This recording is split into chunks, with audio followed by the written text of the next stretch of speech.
Sharon Robinson remembers working with you by phone at the same time you were nursing Sean.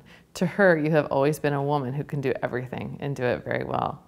Those with whom you worked at RAND agree that your most significant accomplishments have derived from your work developing modern standards for teachers. Tell us about this work and your work with the National Board for Professional Teaching Standards. Oh boy, the National Board, when it was first created, I still remember the debates that were going on. Was this a good idea? Would the unions get on board? Al Shanker and Mary Futrell were, leading the AFT and the NEA at the time, both giants, both really willing to innovate. Lee Shulman took on the job of building the portfolio system. I think it became clear to all of us at some point that this could be really important.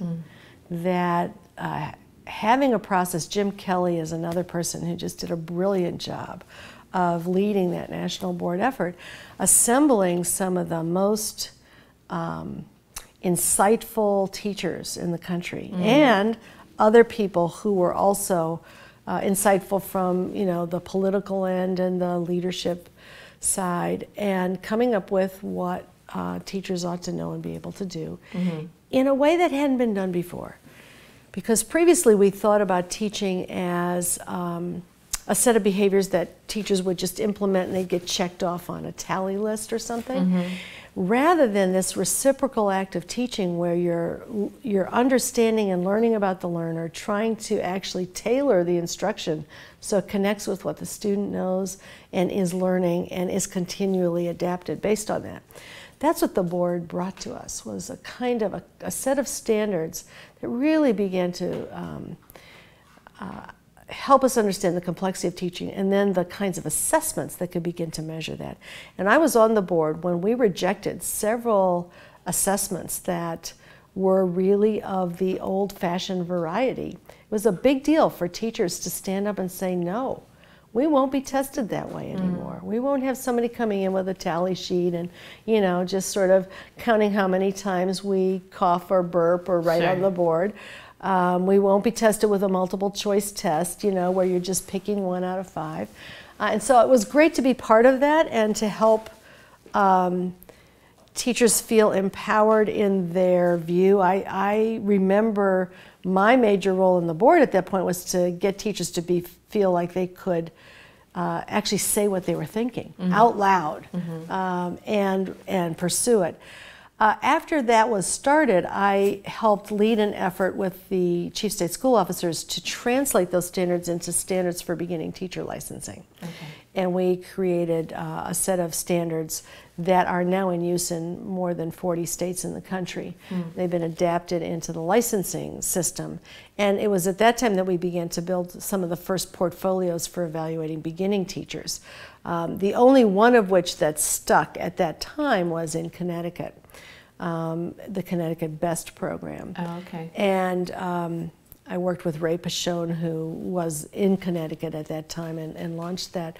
Now we have since in California created a beginning teacher assessment, the performance assessment for California teachers.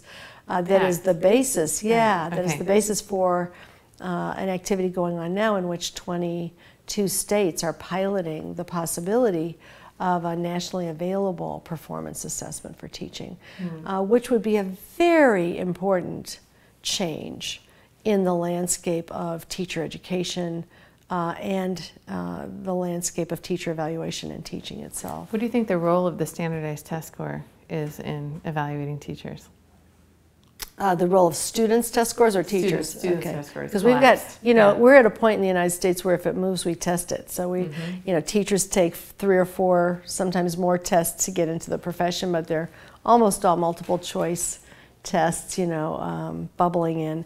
And of course, that's what kids are doing as well. That's a really long conversation, but I would say that what we're learning about value-added methods for evaluating teachers is that they are so highly variable, so unstable, that and measures so many things beyond and other than the teacher. that they're really not viable as a major part of teacher evaluation. Now, I say that as somebody who's done a lot of value-added research. In fact, my dissertation was value-added research. In a way, I was trying to look at gains in test scores, you know, in relation to funding and teacher quality and teacher standards and so on. And I've done a lot of that kind of work since, and I think there's a lot to be said for value-added methodology. I think it's a very powerful tool for helping us understand the effects of programs and pathways and interventions of various kinds. But the problem when you bring it down to teacher evaluation is that basically what people call the teacher effect is the error term in the regression equation. It's everything you can't explain with the small number of variables that you're trying to use to predict test scores. So what's in that pot that gets called a teacher effect is actually the effects of the policies that people have made, the leadership at the district and in the school, the curriculum that has been selected or perhaps even shoved down teachers' throats. It's the class sizes, it's the availability of specialists and other instructional supports or the lack thereof. It's the other teachers who the kid has had previously and at the same time. It's the tutors, it's the parents, it's whether the student is getting additional support at home, or they may even be homeless and without health care. They may be, you know, evicted and moving around all the time. All of that is in this component that we're calling a teacher effect. So it's no wonder that it's so unstable because it's measuring so many other things. And the danger if we put a lot of eggs in that basket is that from the work that some people have done, including a team that I've been associated with at Stanford, we see that teachers who teach the highest need kids, special education students, students who are brand new English language learners, are highly disadvantaged in these value-added scores. The same teacher teaching a different class of kids, teaching a different cohort of kids in a different years, looks radically different in effectiveness, even moving from the top of the distribution to the bottom and back again. Major swings. The problem would be if we start to create more disincentives for teachers to want to teach the highest need kids, on top of all the disincentives that we've already put in place. You worked with Joan Talbert as well. Yeah. And she remembers good times boogieing with colleagues after long days of work.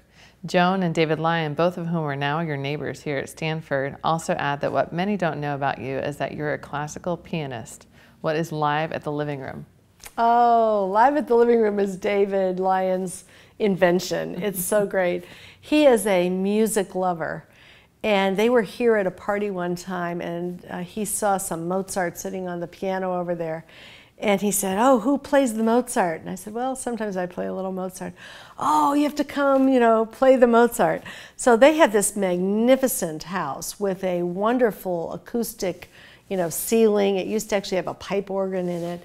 And they have concerts in their house, and it's called Live at the Living Room.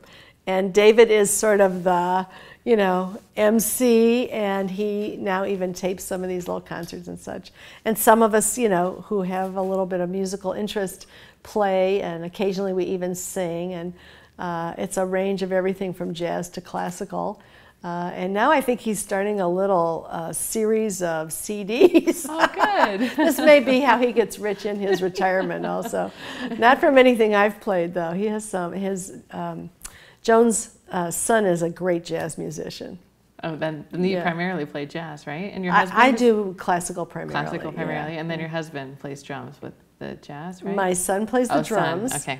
And he started drumming on the dishware when he was about 2 weeks old. And my husband has a great voice. His father was also a musician. Oh, good. So you've got music in the family. Occasionally I can get him to sing. Barnett Berry says, in addition to being a classical pianist, you were once addicted to a certain soap opera. He adds that you are also very driven to do the best for your children, and what you have always wanted for your children, you have always wanted for other people's children. What do you want for other people's children? Well, I think I want, of course, what we all want for our kids. You want them to have an education that is exhilarating and engaging and intellectually stimulating, and experiences that let them find their own passions and their own talents and really use those as a pathway to a good life. You want them to have empowering knowledge that they can use for their own personal evolution, but also for the betterment of society as a whole.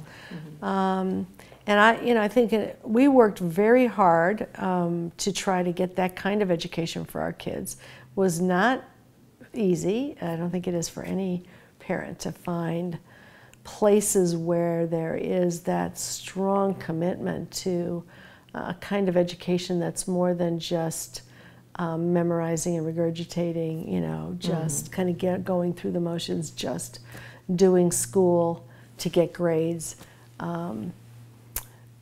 But providing that kind of education, changes people's lives, and it shouldn't be a rarity. Especially for certain people's children. Absolutely. What brought you to Teachers College? Well, I missed being engaged in practice. While I was at Rand, we also actually started a school.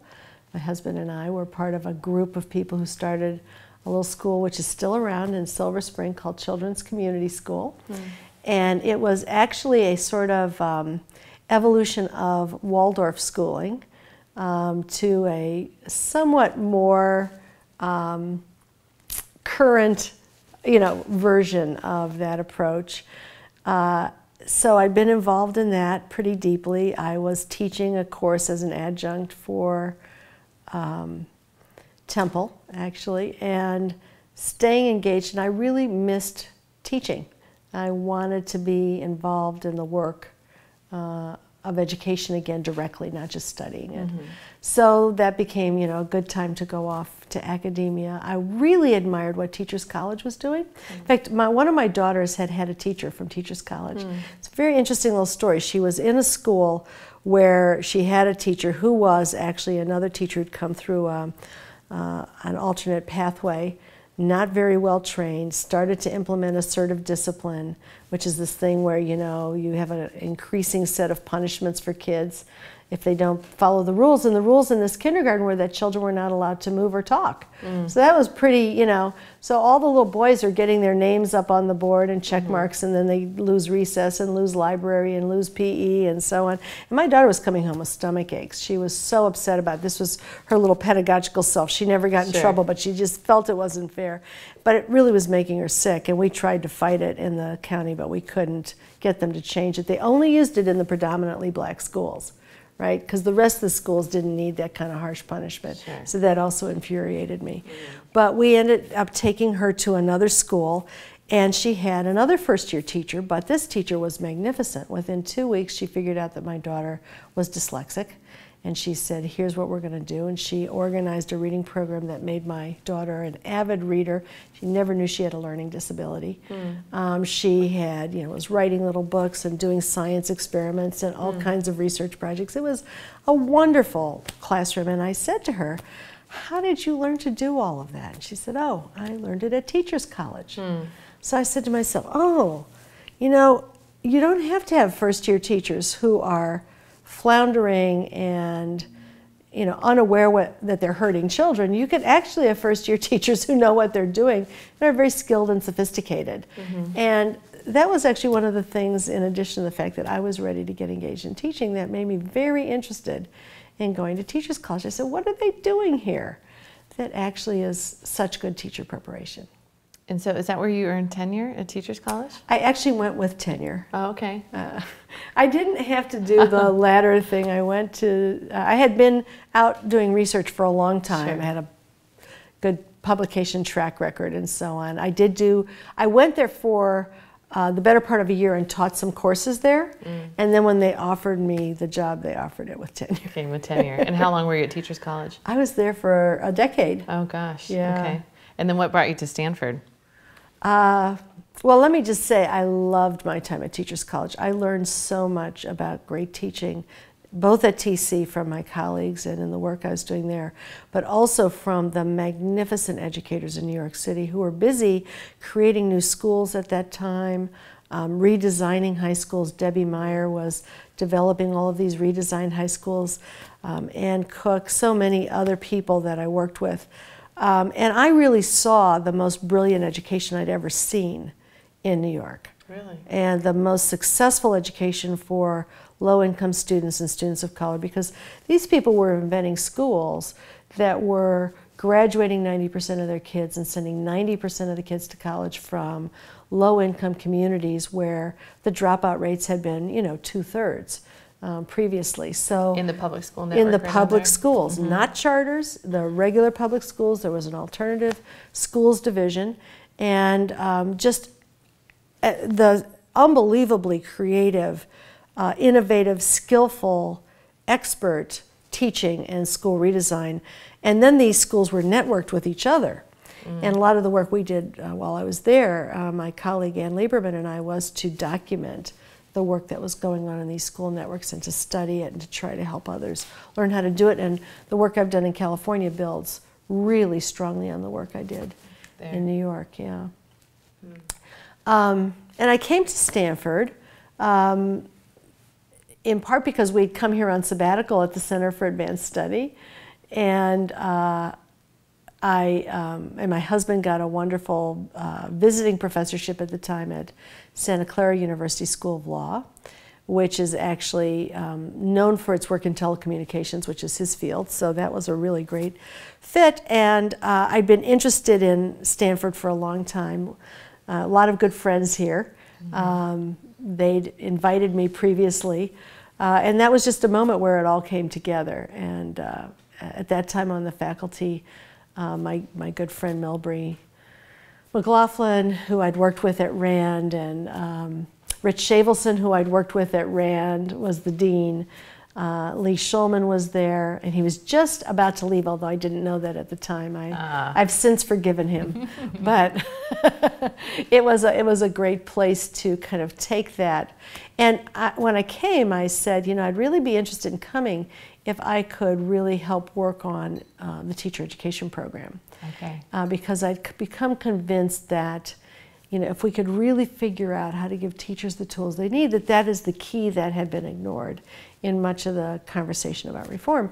And they said, at that time, that was the STEP program was kind of known as a stepchild of the school. They said, if you want it, you can have it. And that's your work with Rachel Lotan, right? Yeah, Lotan? yeah. Do you believe you have one of the best teacher education programs in the country at Stanford, and why?